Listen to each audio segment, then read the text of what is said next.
présenté sur un tableau donc en abscisse et ordonnée, enfin à double entrée, sur une ligne horizontale, une famille d'acteurs. Par exemple, lister tous les acteurs des services médico-sociaux. Donc on peut imaginer, par exemple, qu'on aurait en acteur A le centre de réadaptation, en acteur B les services sociaux, en acteur C le ministère de la Santé lui-même, etc., etc. Et à la verticale, on peut lister tous les acteurs qui ont, eux, un lien exclusif avec l'éducation. Donc les écoles elles-mêmes, le service de l'éducation, le service de formation des enseignants, voilà, les enseignants eux-mêmes, les élèves eux-mêmes. Et on peut donc ensuite, au croisement de ces deux grandes familles, essayer d'estimer quelles sont les relations entre les uns et les autres. Évaluer, estimer le type de relations que peuvent avoir deux grandes familles d'acteurs. Le deuxième tableau, lui, se concentre plus particulièrement sur une famille d'acteurs. Au croisement donc de l'un et des uns et des autres, on essaye de voir quels sont réellement les impacts des uns et des autres. Alors les impacts actuels, tels qu'observés lorsqu'on démarre le projet, mais aussi, ce qui peut être intéressant, les impacts attendus à la fin du projet ou à mi-parcours du projet. Le premier schéma présente de manière relativement neutre donc, tous les acteurs. Le deuxième permet donc effectivement de voir si il y a des relations entre ces acteurs sur lesquels on peut jouer, qu'il faut privilégier et sur lesquels on peut s'appuyer pour développer le projet.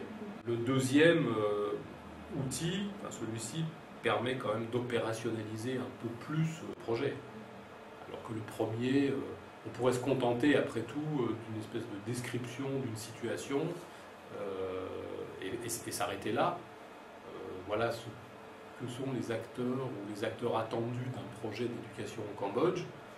Bon, et après, il faut creuser un petit peu plus pour savoir comment on les met ensemble, comment on fait jouer les relations des uns et des autres. Souvent beaucoup de choses à dire par rapport à ce qu'on attend, plus que par rapport à ce qu'on observe. Parce que souvent, c'est vrai, on observe que les relations entre les différents acteurs, même au sein d'une même famille, ne sont pas très développées. Ce qui fait la difficulté un peu de l'analyse au départ, c'est que très souvent, celui qui remplit ce tableau se creuse un peu trop la tête pour essayer de découvrir quelles sont les relations.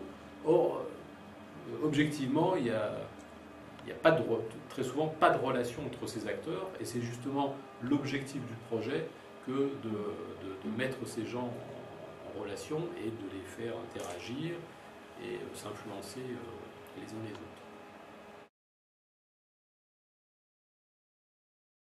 Troisième possibilité aussi, enfin, au-delà de ce tableau-là, qui lui permet de présenter le jeu d'influence ou les relations entre structures, il faudrait théoriquement faire un tableau des individus, parce que c'est évident que après, dans l'opérationnel, tout se joue au niveau des individus.